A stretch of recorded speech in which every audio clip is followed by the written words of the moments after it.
Bom, hoje a gente está entrevistando aqui no Mar Sem Fim o Chico Graziano, que tem um perfil, já expliquei, curioso. Ele é agricultor, estudou agricultura e é uma pessoa também muito ligada à questão do meio ambiente, foi secretário do Meio Ambiente de São Paulo, etc. Tem um currículo bastante extenso e brilhante. Mas, Chico, voltando ao nosso papo, eu estava falando, eu citei a Maria Tereza Jorge Pádua, que é uma ambientalista da velha guarda, que eu entrevistei, é uma notória ambientalista. Depois que eu comecei a ver a realidade das unidades de conservação federais da zona costeira, que são, no momento, o meu foco, né? E eu, então, procurei a Maria Tereza e ela disse, entre outras coisas, que o pior que ela vê aqui no Brasil é a falta de ensino, de uma forma generalizada, mas especialmente na questão ambiental, porque ela disse basicamente o seguinte, que não existe nenhum curso aqui para preparar, para capacitar um gestor de unidade de conservação. Então, diz ela que, na opinião dela, com exceção de uns poucos, a maioria não tem noção de como gerir uma floresta, por exemplo, como manejar uma floresta e tal.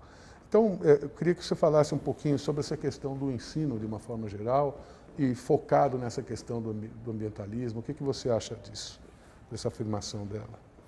Não, eu acho que ela coloca o dedo numa ferida, é muito importante mesmo, porque eu até tenho a impressão que, vamos dizer, entendidos em gestão ambiental, existem vários cursos hoje que nós não tínhamos no passado de engenharia ambiental, ou mesmo nas faculdades de agronomia você tem um enfoque já mais puxado para essa questão ambiental.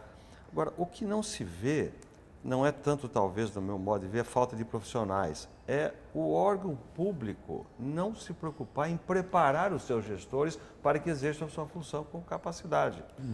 Porque qualquer engenheiro ambiental, ou agrônomo, ou mesmo, eventualmente, outros profissionais de administração, teriam capacidades de um curso de certo tamanho que fosse, não precisa nem ser um curso de especialização, serem bons gestores. Mas, realmente, isso não acontece. Então, você contrata, joga o profissional lá, ele não tem recurso, o órgão público, em geral, no Brasil, eles estão com déficit de gestão.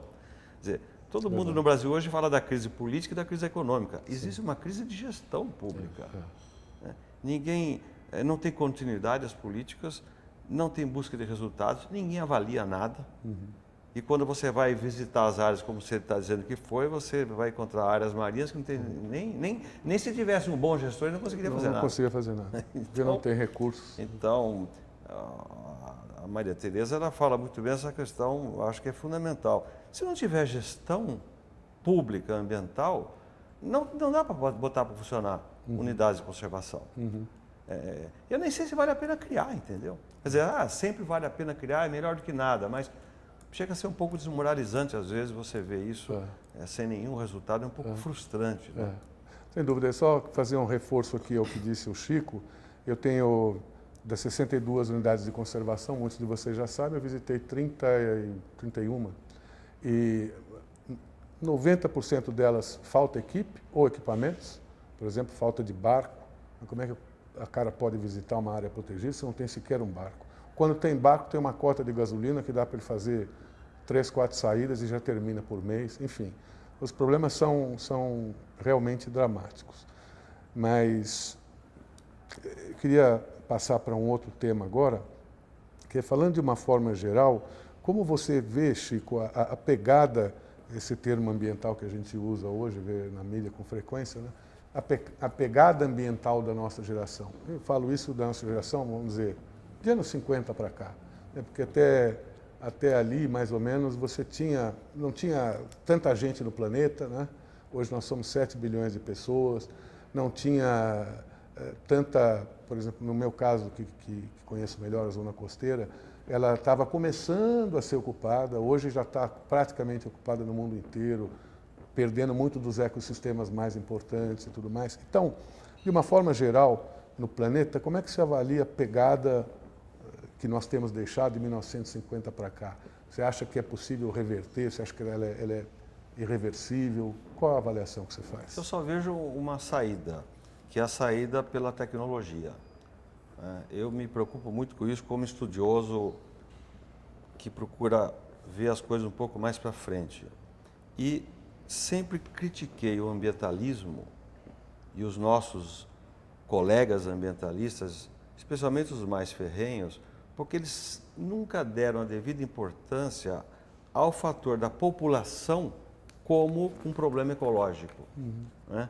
Então, sempre atribui os problemas ecológicos à culpa de pessoas ou de empresas. Na verdade, a humanidade passa por um problema que é o crescimento populacional. Em 1950, nós deveríamos ser 3 bilhões e pouco de habitantes. Hoje somos 7,2, caminhando para 9. Então, inexoravelmente, isso resulta em problemas em todos os ecossistemas, nos marinhos, nos florestais. E aí você tem que, pela tecnologia, avançar. Por exemplo, a poluição atmosférica aqui em São Paulo, nas décadas de 70, era muito maior do que é hoje. É verdade. E hoje mora muito mais gente e tem muito mais carro. Por quê? Porque os motores não são mais poluentes, ou são muito pouco poluentes, né, do que os motores antigos. Porque a outra forma de você enfrentar a pegada ecológica era você reduzir a população. Quer dizer, não dá. Não tem como. Certo? Não tem como. Se estabilizasse já estava bom, né? Uhum. Quer dizer, segundo os cálculos médios, vamos dizer, a população da Terra ideal seria de 3,7 bilhões de habitantes. Aí nós estaríamos num patamar de exploração de uma pegada ecológica possível e estável, mas infelizmente vai precisar produzir mais comida, vai precisar produzir mais carnes, mais proteínas e vai continuar. Como você faz? Encontrando soluções tecnológicas que sejam distintas e amigáveis da natureza, diferentes daquelas do passado que eram muito destruidoras. Tá certo. Então, eu vejo assim, a conscientização da população, claro que isso é importante também. O consumismo desenfreado podia reduzir um pouco, aí é mais por consciência individual ou coletiva, né? Educação ambiental, tudo isso é bom, mas a grande saída, para mim, é pela tecnologia. Eu concordo. Bom, agora vamos entrar na nossa área, na minha área de atuação mais propriamente. Como vocês sabem, eu tenho dito bastante nos programas e tudo. Então, no Brasil, 20% da área continental está protegida por algum tipo de unidade de conservação, terras quilombolas ou terras indígenas, enquanto que no mar, na zona costeira, é 1,5% apenas. E existe um acordo internacional, que também já cansei de explicar para vocês, as metas de Aichi, que propõe que cada país membro da ONU costeiro separe até 10% da zona costeira ou mar territorial em unidades de conservação para tentar garantir um pouco da biodiversidade para as futuras gerações.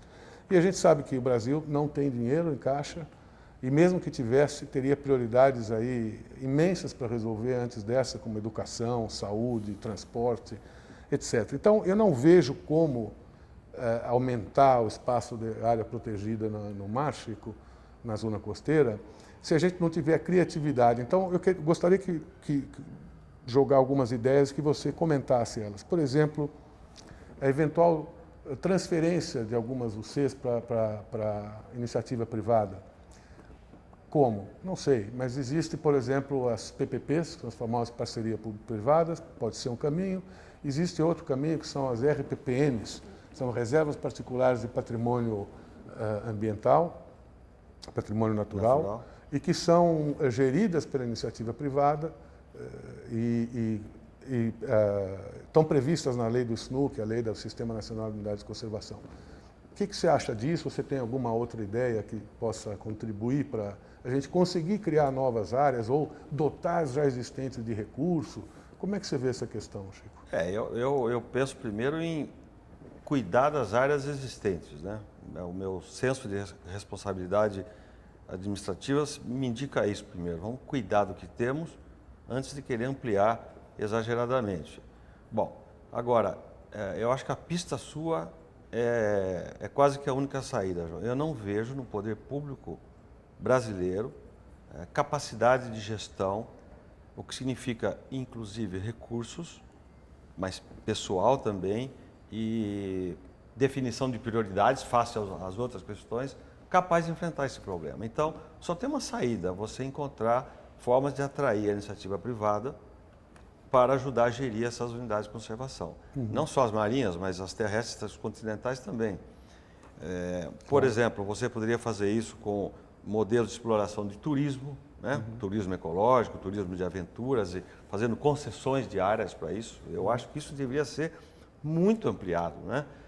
Parcerias público-privadas, no sentido mais clássico também, eu também não sei direito qual é a saída. Eu diria, todas elas deveriam ser mais bem exploradas do que estão sendo. Mas existe um certo rancor na gestão ambiental, no Ministério, nas secretarias, os próprios líderes ambientalistas, nós somos meio contra isso, eles têm um pouco de medo que vai, enfim, existem algumas travas. E a iniciativa privada também fica um pouco assim, olhando, fala, vou entrar numa fria.